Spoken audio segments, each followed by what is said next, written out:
And we are back at Up North at 4. We are continuing on with the cheese bracket. So Haley, talk a little bit about the final round of what happens if Gouda or Swiss wins, and then what comes after that. So whoever wins out of this group, and right now Gouda is leading, that voting is live going on right now. So if Gouda wins or if Swiss wins, it's gonna go up against Parmesan. I think that's gonna be a really hard head-to-head battle. As we've gotten farther and farther along, it's definitely gotten more difficult to pick.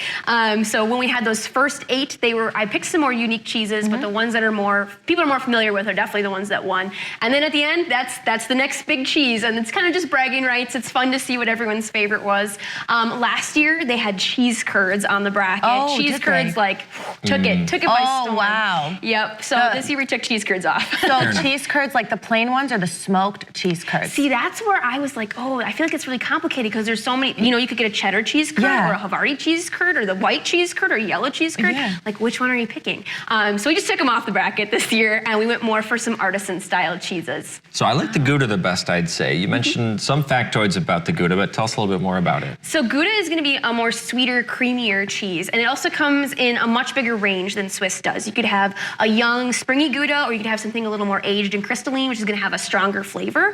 The really cool part about Gouda is it actually pairs well with sweeter things. So you're going to think of it as more of a dessert cheese. I've got it here with raspberries, but I also love pairing it with Biscoff spread, like the cookie butter. Super, super good. You could also, for something like a sweeter, younger Gouda, you could pair with something like chocolate or a brownie even. Well, that's funny you say that, Yeah, Haley, because I feel like we got to oh wow, we down. chocolate. Yes. So, chocolate milk to go with the snacks, right? That's right, to cheese, I would say. To cheese, yes. Yeah. Fantastic, as always. Wow, I love it. Well, I Haley, love chocolate milk. Anything else you want to say before we head out of here? If you want to vote on those cheeses, make sure to head on to Facebook and Instagram. If you want to learn more about the cheeses themselves or pairing them, you can always head to wisconsincheese.com. Okay, I'm rooting for Gouda. I don't know about you. Me too. But then I think I'm still going to root for Gouda after the Parmesan, though. Oh, yeah. That's tough, but it's a I tough think so. Okay, well, we'll be right back after this break. Don't you fall for me, I'll tell you right.